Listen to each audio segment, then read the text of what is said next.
उन्होंने मन में विचार किया, व्यक्ति का सबसे बड़ा सद्गुण क्या है? अपने अवगुण को स्वीकार करना, ये सबसे बड़ा सद्गुण है। और व्यक्ति का सबसे बड़ा दुर्गुण क्या है? अवगुण होते हुए भी उसको स्वीकार ना करना। ये स्वीकार कर रही है। क्या हम लोग साधु केवल इसलिए बने कि पवित्रों के यहां ही जाएंगे? क्या हम साधु इसलिए बने कि वैष्णवों के यहां ही जाएंगे? क्या हम साधु इसलिए बने जिनका आचार विचार पवित्रीकरण है, केवल वही उन्हीं पर ही कल्याण करना? अरे वो पहले से ही पवित्र है, उन पर क्या कल्याण करना? कल्याण तो उस पर करना है जो अपवित्र अवस्था में है। नहीं उठे। सबने कहा गुरुजी चलो यहां से। बोले मैं नहीं जाऊंगा, तुमको जहां जाना हो जाओ, लाली मैं यहीं रहूंगा, तेरे द्वार पे ही बैठूंगा। और सुन, तेरी अगर इच्छा हो ना, तू स्नान ध्यान करके प्रसाद बना के लाएगी, वही पाऊंगा, मेरे ठाकुर जी भी वही पाएंगे। आधी जमात के संत तो वहां से चले गए। बोले बाबा की बुद्धि खराब हो गई है, ऐसे के हाथ से पाएंगे? पर जो सेवक थे वो नहीं गए, रुक गए। उसको वह सुख दे दिया जिसकी वो कभी कल्पना भी नहीं कर सकती थी। 2-3 दिन हो गए, संतों ने कहा अब हमको आज्ञा दो, अब हम जाएंगे। तो वो आई बाहर और आकर के कहा, मैंने जीवन भर अपने शरीर का विक्रय किया है, पर अब इन 3 दिनों में मेरे मन में इच्छा हुई है कि मैं इतना, मेरे पास धन है, मुझे कुछ नहीं चाहिए, बस मुझे चाहिए कि मैं अपना कल्याण कर लूं। मुझे ऐसा लगता है कि शराबी व्यक्ति अपना कल्याण कर लेता है सुधर करके, मांस आदि खाने वाला व्यक्ति अपना कल्याण कर लेता है सुधर के, चोर व्यक्ति चोरी छोड़ करके कल्याण कर लेता है सुधर के, पर वैश्या, वो वैश्या कर्म छोड़ने के बाद भी अपना कल्याण नहीं कर पाती। लोगों की नजरों में वो वैश्या ही रहती है। मैं अपना कल्याण कैसे करूं? क्या किसी शास्त्र में, किसी धर्म पुराण में कहीं पर भी हमारे कल्याण का कोई निधान नहीं है क्या?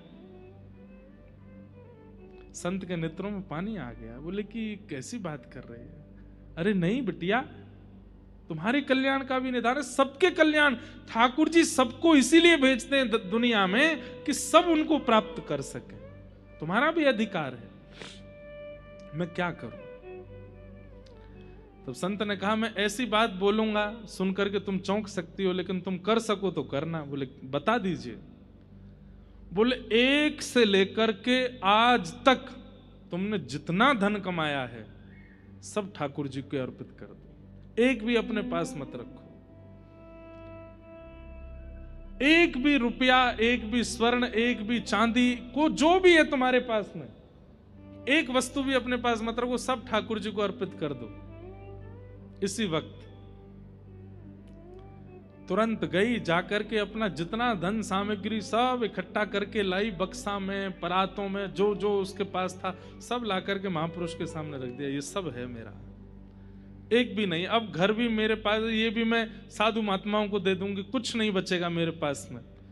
लेकिन लज्जा के कारण वस्त्र तो मैं धारण करूंगी, बाकी अब इसके अलावा कुछ भी नहीं है मेरे पास। संत बोले अब मुझे मत दो। थोड़ी दूर पर भगवान का, श्री विष्णु भगवान का, नारायण भगवान का बहुत सुंदर दिव्य मंदिर है। वहां ठाकुर जी पीतल का, तांबे का मुकुट पहनते हैं। इनसे जाकर के एक अद्भुत मुकुट निर्माण करो, उसमें जितने हो सके रत्न जड़वाओ, सुंदर मुकुट धारण करा दो, इन धन से जो बने। संत ने अपने हाथों से ही पूरा स्वरूप बनाया, मुकुट कैसा होगा, कहाँ मणि लगेगी, कहाँ रत्न लगेंगे, कहाँ हीरे लगेंगे, और एक दुकान पर जाकर के सारा धन लगा करके बहुत सुंदर और स्वर्ण का मुकुट बनवाया ठाकुर जी के लिए। इसके लिए 1 महीना और संत डटे रहे उन्हीं के द्वार पे। खूब नाम संकीर्तन होता, भजन होता। वो तो इतनी भावुक हो गई, वो तो बस रोती रहती है कि मुझ पर कैसी कृपा हुई है। आज मेरे जीवन का सर्वस्व ठाकुर जी अपने सिर पर धारण करेंगे और ये संत कृपा करके मेरा उद्धार कर देंगे। मुकुट बन के तैयार हो गया। संत थाल में, परात में लेकर के, अपने सिर पर लेकर के नाचते गाते हुए लेके जा रहे हैं। थोड़ी दूर पर वो कन्या भी चल रही है। पता नहीं क्या हुआ, महापुरुष के मन में क्या बात आई, और उन्होंने उस कन्या को बुला करके कहा, अब ये मुकुट तुम धारण करो, अपने सिर पर लेकर के चलो, तुम ही पहनाना ठाकुर जी को, और मैं देखता हूं कौन रोकेगा, कोई नहीं रोकेगा, अब तुम ही धारण कराओगे। तो रोने लगी, बोले मैं इतनी अधिकारिणी नहीं हूं। बोले तुम्हारा अधिकार क्या है मैं जानता हूं, चलो। और वो बस रोती विलकती जा रही है। वहां पुजारियों ने घेराबंदी कर ली, बोले हम इसको मंदिर में घुसने नहीं देंगे, और आप महात्मा हैं तो क्या हुआ, ये मंदिर में नहीं जाएगी। उन्होंने वहां शास्त्रार्थ हो गया, और शास्त्रार्थ में उन ब्राह्मणों को हरा दिया महाराज जी ने, और कहा अब यही जाएगी और ठाकुर जी को मुकुट पहनाएगी। जैसे ही उस कन्या ने मंदिर में प्रवेश किया, उसी क्षण बस पैर रखी रही थी, उसको मासिक धर्म हो गया और वहीं रुक गई। तुरंत हाथ से नीचे थाल रख दिया और दूर जाकर के खड़ी हो गई, मैं भीतर नहीं जा सकती। और अपने भाग्य पर रोने लगी कि आज तो एक बात सिद्ध हो गई, मुझे लग रहा था कि मेरे ऊपर भी कृपा हो सकती है। आपने जब मुकुट मेरे हाथ में दिया तो मुझे लगा कि नहीं, आप नहीं, ठाकुर जी भी मुझ पर कृपा कर रहे हैं। पर अभी जो हुआ उससे ये बात स्पष्ट हो गई कि मुझे कल्याण का अधिकार नहीं है। संत के नेत्र सजल हो गए, ठाकुर जी की ओर भीतर मंदिर में देखने लगे। बोले नाथ, ये आप कैसे कर सकते हैं? किसी को इतने समीप बुलाकर के इतना सब कुछ योग्य करने के बाद आप इस प्रकार का व्यवहार कैसे कर सकते हैं? और जो मंदिर के ब्राह्मण थे वो हंसने लगे, ताल ठोकने लगे। बोले हम तो पहले ही जान गए थे, लो आपने हमारी नहीं मानी तो ठाकुर जी ने ऐसी योजना बनाई कि वो भीतर नहीं आ सकती।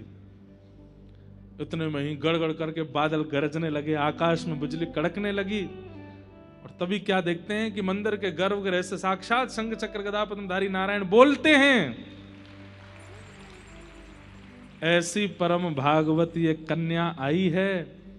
मेरे मन में विचार आया, जिस प्रकार अतिथि के लिए द्वार पर जाना पड़ता है स्वागत के लिए, मुझे लगा वो अंदर आके मुकुट मुझे नहीं पहनावे, मैं ही निकल के बाहर आऊंगा। और ठाकुर जी बाहर आए और बाहर आकर के उसके सामने सिर झुकाया, बोले पहना दो मुकुट।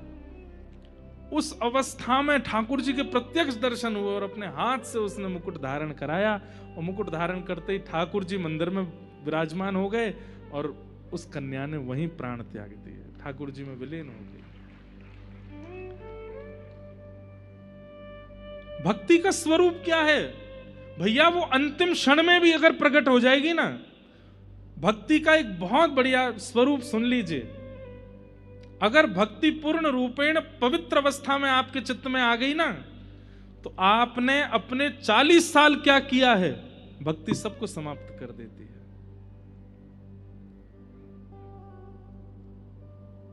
संसार में कोई ऐसा व्यक्ति नहीं है जो आपके पुराने जीवन को भुला दे। आपने पूर्व में क्या किया, आपके कभी क्रोध आएगा तो व्यक्ति गिना देगा आपको, अरे तुम जानते हैं हम सब तुमको, है ना, बोलो नहीं हमारे सामने ज्यादा, तुम्हारे दादाजी को भी देख लिया हमने, तुम्हारे पिताजी को भी देखा, सबकी पता है हमको पोल पट्टी क्या है, इसलिए बनो नहीं ज्यादा हमारे आगे। पर ठाकुर जी का इस स्वरूप है कि भक्ति का मार्ग अपना करके जब कोई ठाकुर जी के सन्मुख जाता है ना, ठाकुर जी के सामने जाके वो व्यक्ति कहता है, नाथ मुझसे आज से इतने साल पहले एक अपराध हुआ। ठाकुर जी बोले कब? मैं तो भूल गया, मुझे तो याद ही नहीं है। भक्ति क्या करती है? जब भक्ति व्यवस्थित होकर के जीवन में आती है, व्यक्ति के द्वारा किए गए पूर्व के अपराधों को नष्ट, ध्वस्त और अंतर्ध्यान कर देती है। ठाकुर जी को दिखता, इतनी सुंदर है भक्ति। राजा परीक्षित, तुम्हारे जीवन के 7 दिन बाद तुमको मुक्ति मिलेगी, तुम उसकी चिंता मत करो। इन 7 दिन के अंदर अंदर भक्ति से तुमको भगवान मिल जाएं, ठाकुर जी तुम्हारे सामने आ जाएं, इसकी चिंता करो। तक्षक सर्प आए उससे पहले ठाकुर जी तुमको दिख जाएं, ये बात, ये प्रश्न करो।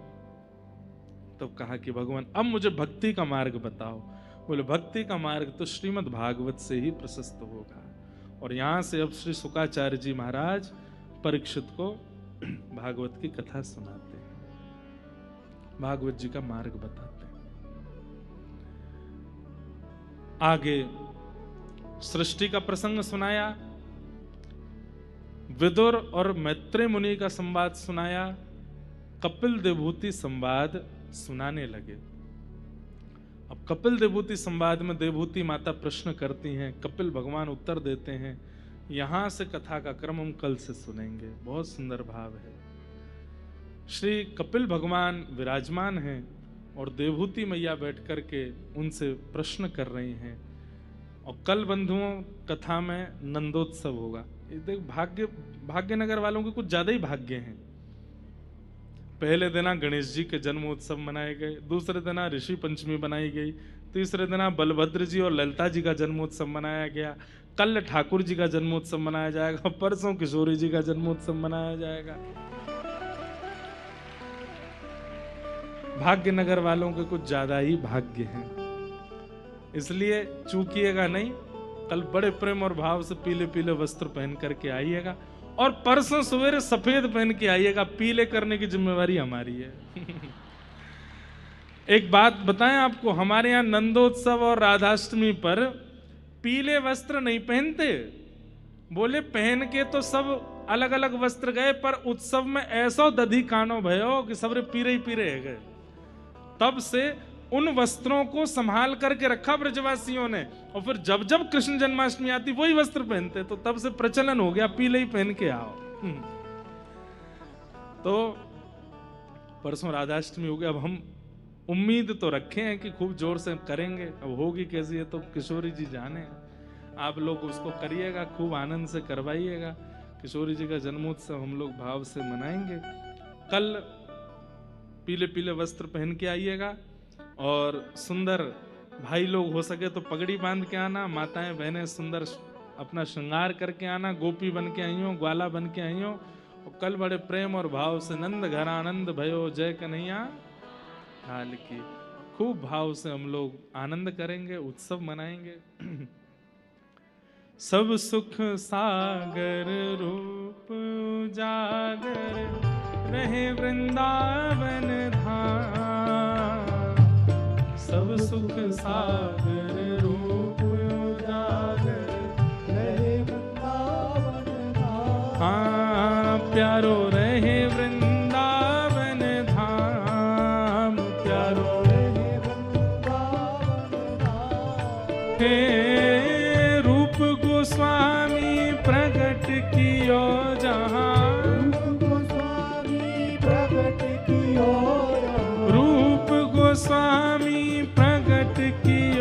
जहाँ, राधा गोविंद रूप निधान। वृंदावन मेरो वृंदावन, हे श्री वृंदावन प्यारो वृंदावन। रूप गोस्वामी प्रकट कियो जहाँ, राधा गोविंद रूप निधान। वृंदावन मेरो वृंदावन, हे श्री वृंदावन मेरो वृंदावन। हे बिहरत निस दिन कुंज गलन में, ब्रज जन मन सुख धाम।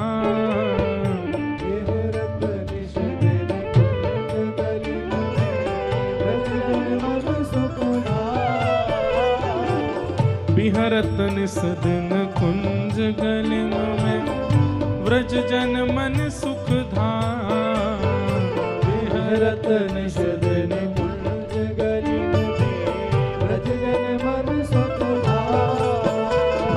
मदन मोहन को रूप निरख के, मदन मोहन को रूप निरख के, मदन मोहन को रूप निरख के, मदन मोहन को रूप निरख के। हे सनातन बलि बलिदान, वृंदावन मेरो वृंदावन, वृंदावन मेरो वृंदावन। हे श्री वृंदावन प्यारो वृंदावन, वृंदावन प्यारो वृंदावन। मदन मोहन को रूप निरख के, मदन मोहन को रूप निरख के। सनातन बलि बलिदान, वृंदावन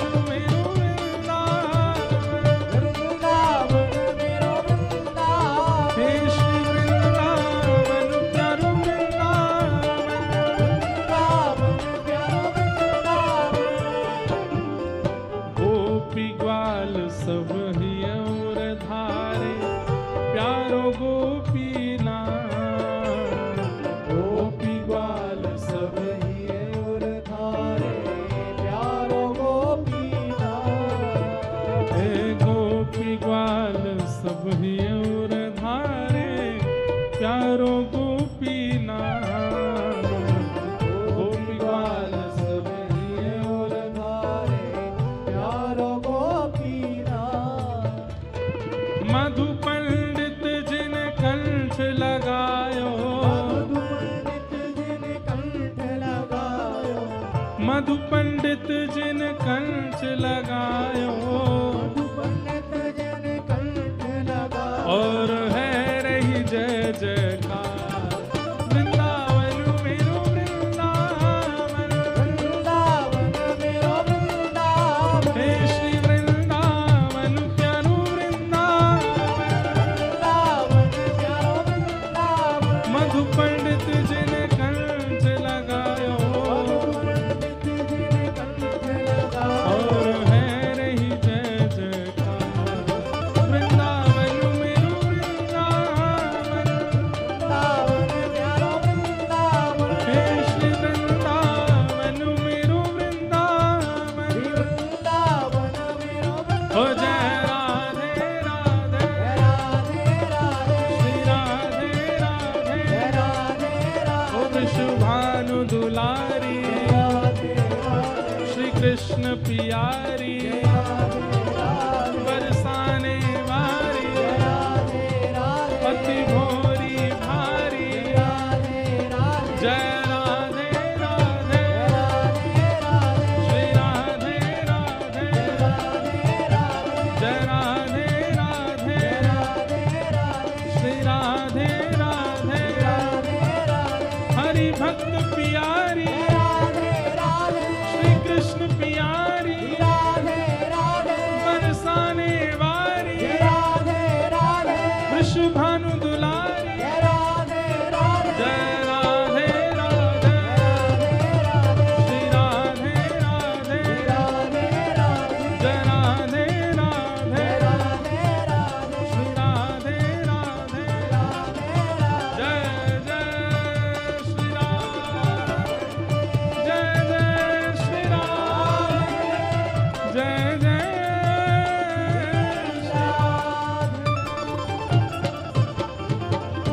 बोलो वृंदावन बिहारी लाल, श्री राधा रमण लाल की, श्री राधा वल्लभ लाल की, पूछरी के लौटा की हो प्यारे।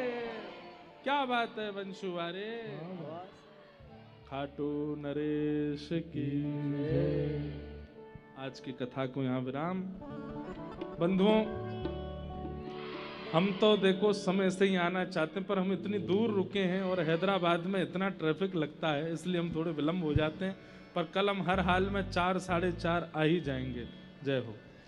ये लाली बना के लाई हैं, एक बहुत सुंदर, एक और है पीछे, कोई दिख रहे थे, कहाँ है? सबको बहुत बहुत जय श्री कृष्ण, जय सिया राम, जय श्री राम, जय श्रीमन्नारायण, जय श्रीमन्नारायण।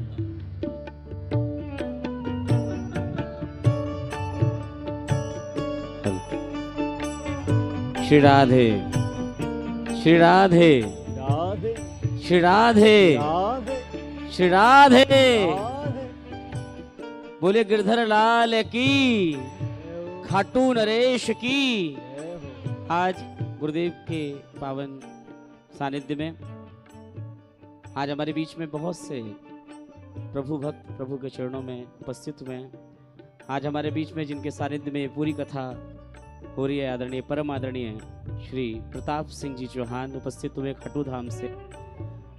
आदरणीय श्री श्याम सिंह जी चौहान का सानिध्य हमारे बीच में महाराष्ट्र का हो रहा है, और हमारे बीच में श्री चंद्रशेखर जी, एक ऐसा नाम जो किसी परिचय का मोहताज नहीं है, राष्ट्रीय स्वयंसेवक संघ के वरिष्ठ प्रचारक, संगठन मंत्री हमारे तेलंगाना के। एक बार जोरदार तालियां बजाएं। भारतीय जनता पार्टी, श्री हमारे देश के प्रधान सेवक श्री नरेंद्र मोदी जी के 2014 के प्रथम चुनाव में काशी क्षेत्र के संगठन महामंत्री का कर्तव्य निर्वहन करते हुए चुनाव में विजय श्री प्राप्त कराई, ऐसा शख्स हमारे बीच में उपस्थित है। आज ऐसी विभूति हमारे बीच में है। चंद्रशेखर जी राजस्थान में पूर्व संगठन मंत्री का पद निर्वहन करते हुए पश्चात में भाजपा की सरकार वहां पर बनाई। अब हमारे बीच में तेलंगाना में आए हैं, तो ये पूर्ण विश्वास है कि अगली सरकार भाजपा की तेलंगाना में भी बनने वाली है। हमारे बीच में उपस्थित श्री महेंद्र सेवला जी, जो प्रदेश अध्यक्ष हैं और भारतीय जनता पार्टी युवा मोर्चा तेलंगाना के हैं। श्री अविनाश देवड़ा जी, कोषाध्यक्ष भारतीय जनता पार्टी तेलंगाना।